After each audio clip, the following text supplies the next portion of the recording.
Hey everybody, thanks so much for tuning in. I just want to pop in here for a second before we get started with the show and just say the Patreon is live. So if you want to go over there and hang out with us on the Patreon, building that community, that's patreon.com/conscious environment creation. So patreon.com/conscious environment creation. And over there we have promo codes for the bonfire site so you can get a little bit off on your merch, whatever you want to grab over there.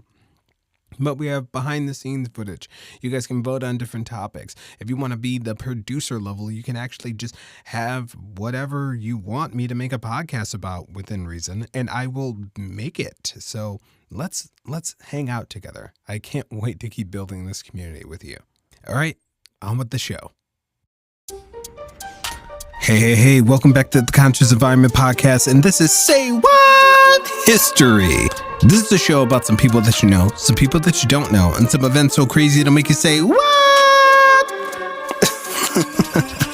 So today on Say What History, I wanted to just talk about some events that happened in American history where the government tried to step in and do quote unquote the right thing, but it always seemed to be the wrong thing for Black Americans, for the Black enslaved, for everybody involved. So these are going to be some of the events that happened from our government that weren't the best. Let's start off today with the Dred Scott case. Dred Scott was born enslaved. Scott would find himself moved around the country with various owners in free and enslaver states for years. By the time he took legal action for his freedom, he was married and had 2 kids. He sued Irene Emerson in April of 1846 based off of 2 Missouri statutes. One statute allowed for any person of any color to sue for wrongful enslavement, and the other stated that any person taken to a free territory automatically became free and could not be re-enslaved. So it felt like a foregone conclusion that he was going to win this case, right? Right? He lost. He appealed all the way to the Supreme Court, and this is where it gets pretty bad. This would lead to the landmark case Dred Scott v. Stanford. Historians believe that this decision by Supreme Court Justice Robert Taney would lead to the Civil War directly. When he was speaking on Black people in the decision, he said, "They are not included and were not intended to be included under the word citizens in the Constitution. They had no right which the white man was bound to respect." Dred Scott and his family would eventually be freed by their enslaver in 1857. And it wasn't Irene Emerson, it was actually another family member that felt like enslavement was wrong. Ironically, this case would never be overturned. Next, let's talk about the time that the United States actually paid reparations for slavery. But they paid the enslavers. Let me get started. On January 16, 1865, German William T. Sherman signed the Special Field Order 15. This set aside land along the southeast coast so that each family should have a plot of not more than 40 acres of tillable ground. 400,000 acres of confiscated Confederate land was entitled to freed enslaved people. Now, this is where we get the concept of 40 acres and a mule. This is basically what he had promised to people. Some would actually receive leftover army mules, which coined that phrase that I was just talking about. After Lincoln's assassination, though, President Johnson basically reversed all of Sherman's orders, giving the land back to former Confederate owners. This was a huge setback, and the reversal left many blacks with few options but to become sharecroppers, often working for their former enslavers. Like, imagine that. You just got freed, they did a whole war about it, and now you have to go back to that person to become a, quote, sharecropper, but you still have so much debt that they don't actually pay you. So it's just slavery with more steps. And to add insult to injury, in 1862, the Compensated Emancipation Act was signed by President Lincoln before he got, This act freed the enslaved, but it also paid the enslavers $300 per enslaved person freed.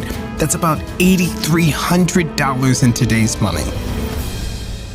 So, when it came to slavery, somebody got paid.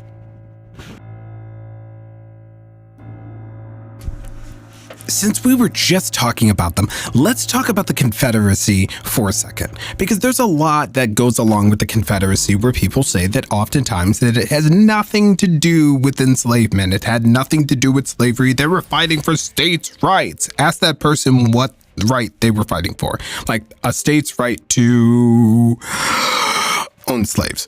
But I don't even like to argue with people like that because it isn't something that wasn't written down. Because it was a fully formed government for 4 years, they had a constitution. They had things that they talked about, what they based their entire country on. They had a cornerstone that the country set on. And this is a famous speech called the Cornerstone Speech, and I'm just going to read an excerpt from it. But this is from the Confederate president at the time. Our new government is founded upon exactly the opposite idea. Its foundations are laid, its cornerstone rests upon the great truth that the Negro is not equal to the white man, that slavery's subordination to the superior race is his natural and normal condition. This our new government is the first in the history of the world based on this great physical, philosophical, and moral truth. That's an excerpt from the Cornerstone Speech. They said it out loud. The point of the country was to make sure that black people stayed in their place, and that was subordination to the superior race. It has always been about white supremacy.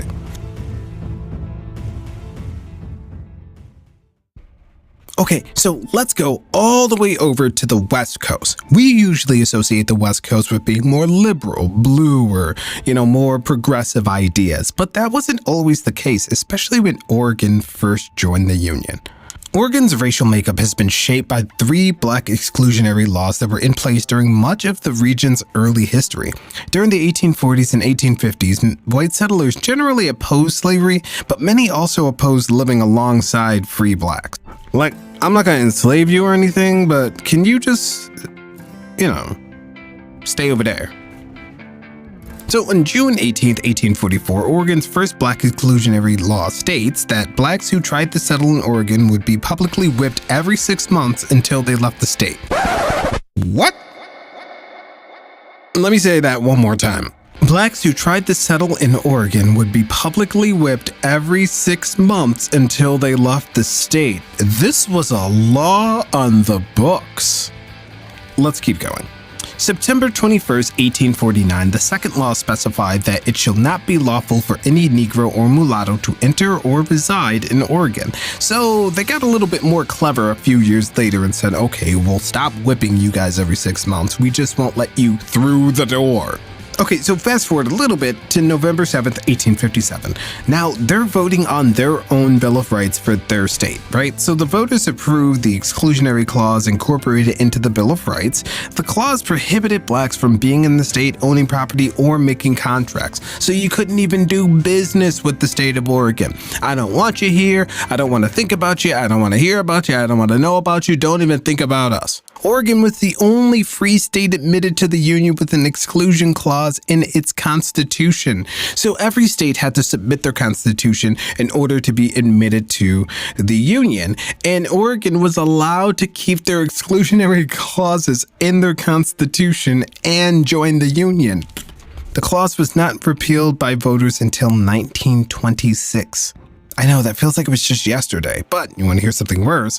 Other racist language in the state constitution was ultimately removed in 2002.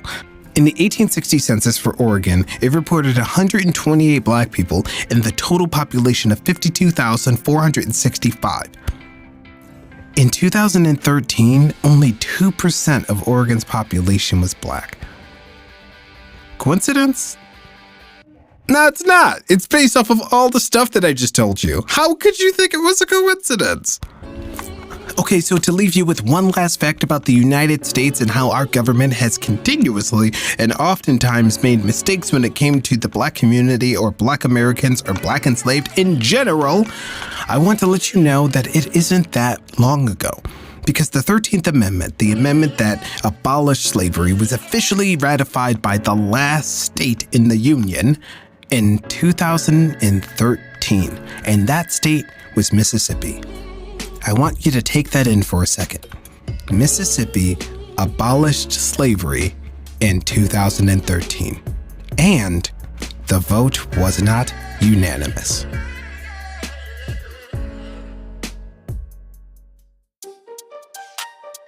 So thank you guys so much for tuning in to Say What History here on the Conscious Environment Podcast. If you want to support the show, there are Venmo and Cashapp links down below, as well as a link to our brand new Patreon. You can head over there. And if you are also kind of feeling a little bit of something and you want to get a little bit more bang for your buck, you can go over there to Patreon. And if you sign up to become a patron, you get 10% off of our merch store. So if you want to be able to support us in all kinds of ways, especially wearing our shirts down the street, you can do that. If you can't support the show monetarily, please don't worry about that. I really appreciate just a 5-star review. Tell your friends, tell your mom. She's gonna love this show. It's probably your mother's favorite show. Tell your boyfriend, tell your girlfriend, tell your they friend. It doesn't matter. Just tell somebody, because that helps so much. Another thing that you can do is on Spotify and Apple Music. If you hit that little download button, it saves it to like a cache on your phone. It doesn't even take up that much room, but it somehow boosts a lot of what we do on the show, so that works out a lot for us. But thank you all so much for tuning in, and I will see you next month for Say What History. But one last thing that I want you to remember: I love you, and drink water. Like right now. Go drink water right now. Okay, bye.